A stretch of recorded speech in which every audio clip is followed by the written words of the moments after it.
Hello and welcome to the Parenting Severe Autism podcast. I'm your host, Shannon Chamberlain, and I'm so glad that you're here with me today. I am a mom, actually a stepmom, of a now adult child with severe autism.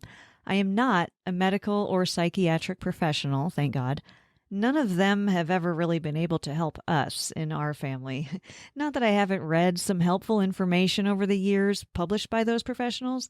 It's just that when we purposely go to see a so-called autism whisperer or behavioral professional, they are dumbfounded, and we are more frustrated than when we walked in. They and others have always looked at our son like he's an alien, and it feels like they look at us with pity. Sometimes judgment, but mostly pity. You know, autism is not going away, despite what insurance companies and therapy services seem to want us to believe when they put us through the evaluation process over and over again, just to make sure our child still has autism. Every day, another unsuspecting parent is blindsided with a severe autism diagnosis for their child. My goal for this podcast is to relay our experiences from our household with this disease and lifestyle and hopefully create a community. I hope that I can help you cope with the unbelievable pressure that you are or will be under. I hope to help you laugh through your tears, understand the importance of self-care and maintaining your own identity, and help you find techniques, products, and activities that make a difference in your life as well as your child's. Severe autism, in a word, sucks. This is an emotional subject for all of us because of all the different areas of life that are affected. We live secluded lives filled with turmoil, worry, devastation, exclusion, danger, avoidance, you name it. The language here may get a little rowdy at times just because of all that stuff. And just to clarify, we are dealing with severe autism. If you have a loved one who is on the spectrum, as they say, you are, of course, welcome to frequent this podcast. If that loved one is experiencing their first date or a school dance, their first driving lesson, or perhaps going to their first day of college, well, in our household, that is not autism. I know that's not what you want to hear, and it's not that your child isn't special or doesn't have special needs. It's just a different kind of disability. In fact, it doesn't seem like a disability at all when you compare it to our experiences. When you're parenting severe autism, anything less is laughable and, frankly, insulting. That's why I have created this podcast, to give superhero parents of special needs kids with severe autism a community, an outlet, a voice. If you're in my boat, I would like to know about you. Our kids, unfortunately, will never drive, date, marry, or achieve the American dream. In fact, the scariest thing for us as parents is thinking about what happens to them if we go first. Who will take care of our babies? Yeah, it's like that. Our son has a serious cognitive and learning disability along with his severe autism. Others are dealing with epileptic seizures on top of their severe autism and many other things. So if you're a new parent to severe autism, you can benefit from this podcast. If you're right in the middle of the shit, such as puberty, you can benefit from this podcast. Let's say you're parenting an adult. You too can benefit from this podcast. If you're a friend or family member or someone caring for an individual with severe autism, or if you would like to be a closer friend or family member, this podcast can help you. I'm going to share every insight and past experience with you that I can think of. I'm going to talk about all of the things that we as parents never get to talk about. And if we do get to talk about, we're judged for or looked down upon. Nobody understands our point of view. We're going to talk about all of that. We'll talk about our unexpected wins, our crushing losses, and the unending wake of devastating disappointment left by ignorant and judgmental family, friends, and so-called professionals. I hope to give you mental and emotional strength as I share everything that has worked for us, along with everything that has backfired. My spouse and I have been acting, reacting, and thinking it over for more than 15 years. Our son will be 22 this year. It's the year 2022. I met him when he was 6. He had been diagnosed for just under 3 years at that time, and I've got a lot to share with you. I also recognize that you may have a lot to share with me and the rest of this community, so drop me a line sometime. We are the parents here, in my house anyway, who scoff at the autism awareness and autism acceptance bumper stickers, decals, license plate frames, tattoos, and t-shirts. We scoff because most every person we've ever known who sports those items is actually offensive to our child or our lifestyle in some way. Some of them are family members who seem to use those autism promos and even autism tattoos to get attention. They just love to talk to others about their special relative and receive praise about how oh so angelic, accepting, aware, patient, and kind they are just for being related to our son. But have they ever invested any of their time in researching this autism and learning how to help our son or his caregivers? Have they attempted to learn anything about how our family functions each day or tried to offer us any respite? Nope. And when those family members have a chance to be around our son and interact with him, they treat him like a puppet. It's very clear that none of them have spent any time researching this awful disability for their loved one. They think that just because he's quote-unquote nonverbal, they can make him do whatever they want him to do with no repercussions. They'll put him in situations that are emotionally and psychologically damaging to him just because it makes them feel better about themselves. They'll completely ignore his sensory and dietary needs, and they show no respect for his feelings. They actually act as if he has no feelings and doesn't understand anything. They do piss him off by ignoring him and showing complete disregard.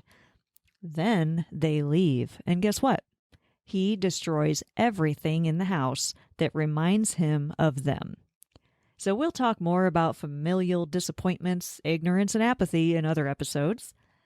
I've noticed other people sporting those autism items I mentioned. They're just plain offensive to our son's sensory issues. They drive trucks and motorcycles that are too big, too loud, too smoky. They blast their stereos. They rev their engines and dump exhaust. My son says, "Danger! Danger!" They sit in traffic right next to us with autism decals galore and have absolutely no regard for the boy with severe autism having a freaking meltdown in the car next to them because they're just so aware. So you there with the autism awareness garb, what exactly are you aware of? Is it the fact that your very existence is throwing my child into a meltdown and anxiety attack? It doesn't seem so. How about the fact that you're causing me and my spouse to also have anxiety attacks because we're the only people with our child and the only people who can help our child to recover from this sensory overload that you have inflicted upon him? Or maybe you're aware of the physical and psychological abuse that we, as his caregivers, are about to endure thanks to your recent actions. Do you intend to do something with your awareness? Or just claim the awareness? Are you aware that when he gets nose to nose with you, a stranger, and flaps in your face, he means you no harm?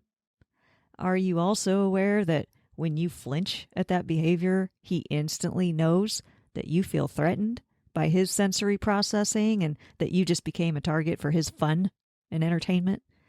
Is this enlightened awareness like watching for motorcycles when driving? Is that what it is? I'm not clear on it. And you over there with the autism acceptance garb, what does that mean to you? What are you accepting? What are you going to do about it?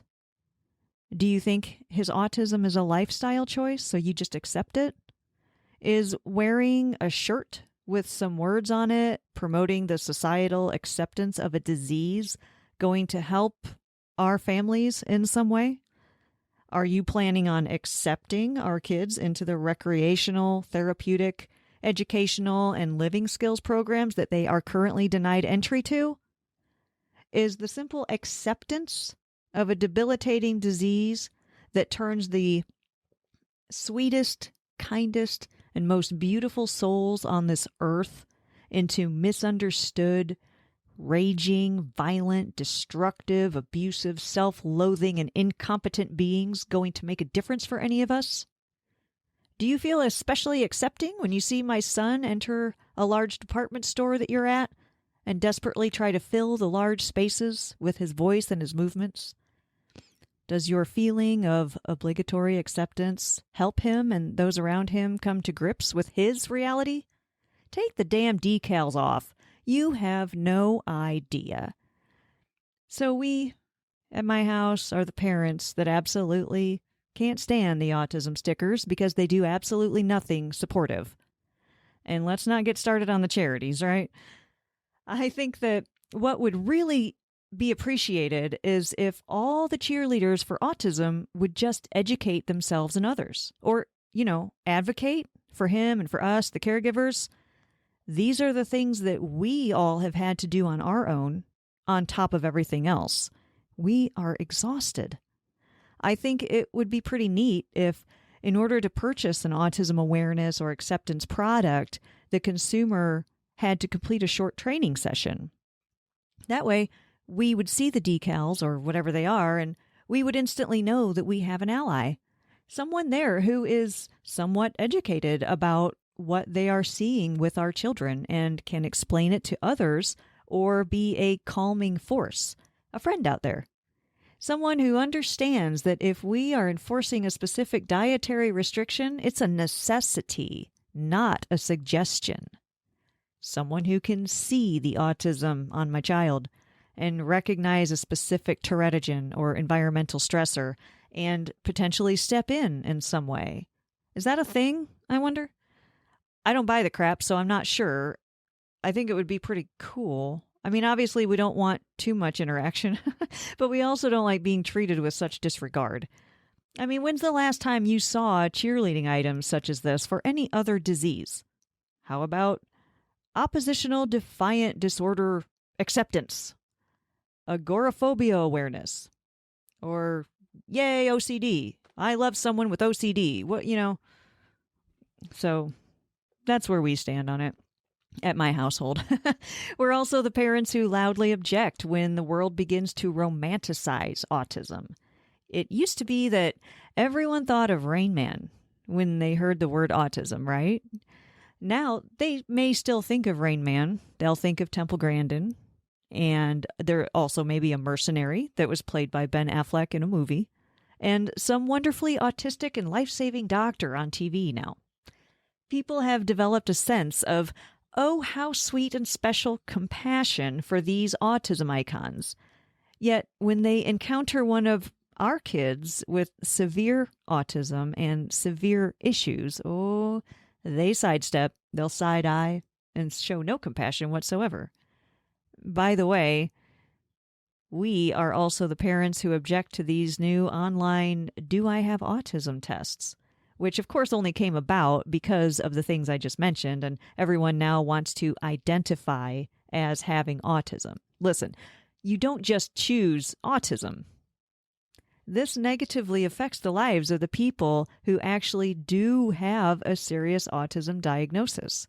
People are becoming more intolerant towards our kids because their type of autism is not what Hollywood and the rest of the world portray for everyone.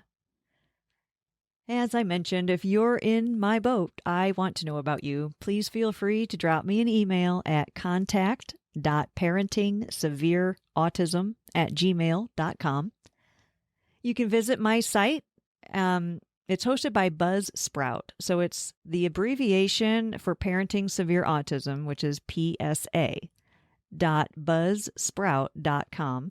You can go there and get the show notes and learn about topics of upcoming episodes. You'll be able to find affiliate links for products and services that I recommend. And, if I post an affiliate link on my site and you click on that link and you end up purchasing that product or service, I do stand to earn a small commission from that, full disclosure.